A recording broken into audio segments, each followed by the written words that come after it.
The diagram below shows a vehicle of mass 900 kg moving up a frictionless incline from point A to point B. The speed of the vehicle at point A is 45 meters per second. Point B is 100 meters vertically above the ground there. So at point A, we have speed. Right, so it says 4.2.1 says, state the principle of conservation of mechanical energy in words. It states that the total mechanical energy in an isolated system is conserved. That's 2 for that. And 4.2.2 says, calculate the mechanical energy of the vehicle at point A. Now, when you want to calculate potential energy at point A, every time you want to calculate potential energy, what is the height? The height is 0. It's a point on the ground. So if it's a point on the ground, then the height is 0. And kinetic energy, you need also the speed. The speed is 45 meters per second there. So this at point A. So you need the height and the speed and the mass, unless you are given the potential energy or the kinetic energy directly. Then in that case, you would substitute it directly there. So we say that mechanical energy, by definition, is the sum of gravitational potential energy and kinetic energy.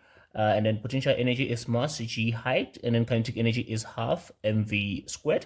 And then we have a mass of 900 g is 9,8, a height of 0 because we are talking about point A. Point A is on the ground. Half mass of 900, and then we have a speed of 45. Square that, and then what we have now is a 900 multiplied by 9,8 multiplied by 0. This is going to be a 0 here. Plus here we have a half multiplied by 900 multiplied by 45 squared is 911,250. So the answer is going to be 911,250 when you add that to 0, and it will be in joules. The mechanical energy is going to be in joules there. Now 4.2.3 says, what is the magnitude of the mechanical energy at point X? Mechanical energy remains the same throughout that surface there. So mechanical energy is conserved, means it remains constant at any point on that surface. The mechanical energy will be equal to the same, 1911,250 joules there. Okay, that's mechanical energy. 4.2.4 says, calculate the speed of the car at point B. Now this is when we get to the conservation of mechanical energy. So now we say that the mechanical energy at an initial point, this will be point A in this case, is equal to the mechanical energy at the final point, which this will be point B. So this will be point A, this will be point B, and let's go for potential energy plus kinetic energy is equal to potential energy plus kinetic energy. This will be initial points, this will be the final point. And then this is going to be mass g initial height plus half mass mass initial speed squared is equal to mg final height plus half mass speed squared there. So we want to calculate the speed of the car at point B. So this will be the final speed there. Okay, so we want this over here. Now, keeping in mind that the initial point is point A, the mass is so we have a mass of, let's substitute. We have a mass of 900 g, 9,8, height at point A, 0, plus half mass again, 900, speed at point A, 45, squared is equal to mass, 900, 9,8, the height at point B is 100, there. And then we have now plus half mass of 900, and we're looking for that speed there. We want to calculate that speed there. Right, this side we have already dealt with over there. We know that the mechanical energy is equal to that. We are simply just recalculating it now.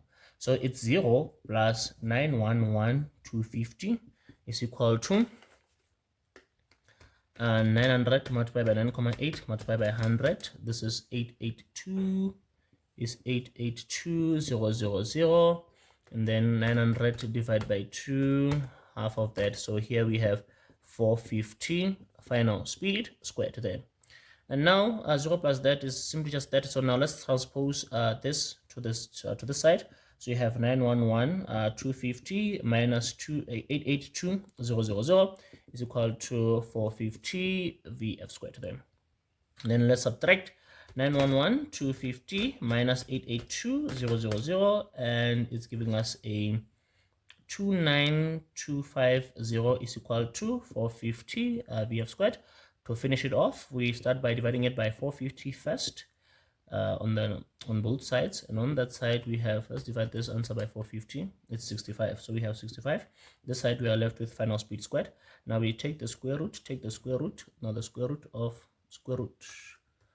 65. Our answer is 8,06 there. The speed is 8,06 meters per second there. Now let's see.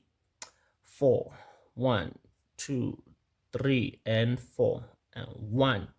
4 again, formula, right, left, answer there.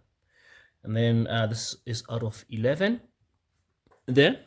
And this question was unique in the sense that it was in most cases the questions are often object going from up going down, meaning